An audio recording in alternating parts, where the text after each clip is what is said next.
Okay, so I'm just going to do a quick demonstration here of debagging some loose and then resupporting it with a couple bolts. We won't need any scaling bar or bolt cutters for this. I hear a lot of people say that we'll never be able to go fully mechanized because you will always need bolt cutters and a scaling bar for rehab. I do not agree with that anymore. A resin injection system or split sets or Swell-X, it's hard to beat now mechanized. You just gotta adjust your practices, your work practices a little bit. So first thing I like to do is stick my boom crowd way out, and I'll tear a little hole in the screen, turn my water in rotation on, and I kind of just work all the loose out of the hole I've started, or sometimes I can even crush all the rocks with the boom crowd and it'll fall through the squares that are already there, and then I can just overlap it with another screen and make a little tighter bolt pattern. I think it's important to mention while watching me do this power scaling that this is not a rammy machine. It's very powerful, but it's a precise machine, and there's a lot of delicate parts on it. The injection system, the rebar carousel, the gripper arms. There's a lot of things that can get damaged easily, so it's important that you use the machine properly. It's also important to mention that it's a ground support machine and not a scaler. I don't believe in the mechanical scaling with percussion and water and a drill steel. It's very hard on the couplers, the striker bar. It's very hard in the ground. A lot of the ground you could scale forever until you get to somewhere solid. So I kind of just support. Take down, what's going to come down, but the main focus is install rebar and cover it with screen.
now that I'm getting some bolts installed, we'll talk about a couple of things to do for this.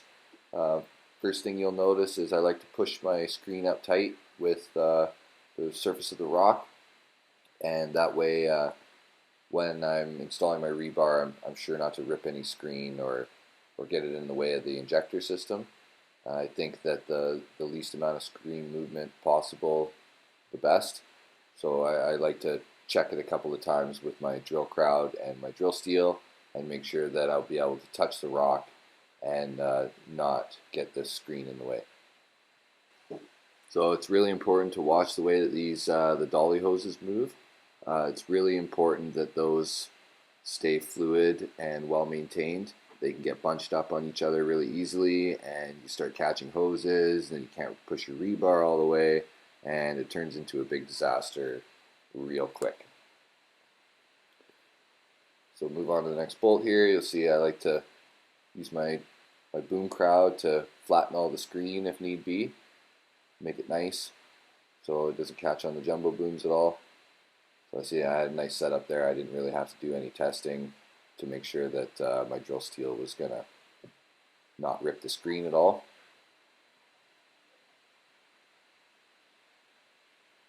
And another thing I think is important to mention is the angle of the rebar that are going in. You'll see I'm kind of slightly to the left of the center, so it's kind of just tilted to the left. And right in the middle, it should be straight up, and then to the right side, tilted to the right. And it may seem like a no-brainer, but I think it's important to bolt to the structure of the tunnel and make sure you keep the plate flat on the rock. So you'll notice that when I'm pushing the rebar, I rotate the carousel. I kind of make my own sequence of which order the steps are in. Usually when I'm drilling, I fill the injector hose with resin. When I'm pushing the rebar, I turn the carousel, and then that way there's I don't lose what sequence I'm in. If you forget to rotate the carousel and then you go to install a rebar and there's not one in the grippers, then you lose a lot of efficiency time on mixing up your steps. And if you mix up your steps, it's easier to cause damage. You know, rotating at the wrong time or trying to grab something that's not there, install something that's not there. So it's good practice until you really get the hang of it to just keep the same steps, and you'll get faster and faster, and the machine will get faster and faster, and you know, it's kind of the idea of this efficiency.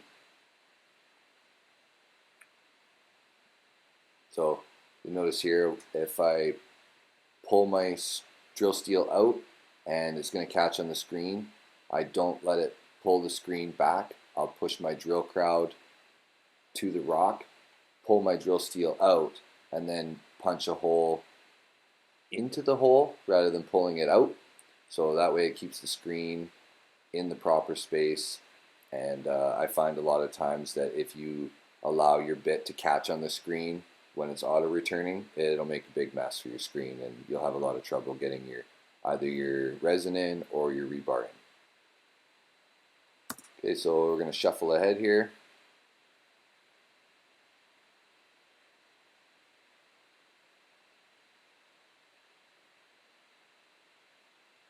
Pack the booms up a little bit just so it's safe to move a little bit.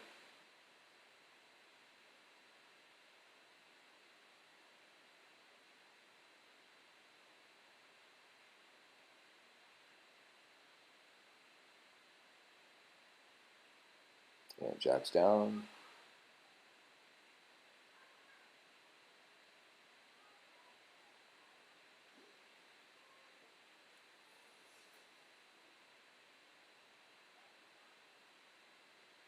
Having that long boom crowd, I really like taking advantage of that, and having it way out there a lot of the times, it helps me move the screen around, move it into position, and not having a catch on drill crowd and other stuff. So you see there, I'm going to do a couple of tests with my drill steel and my drill crowd, make sure it's good, and let it rip.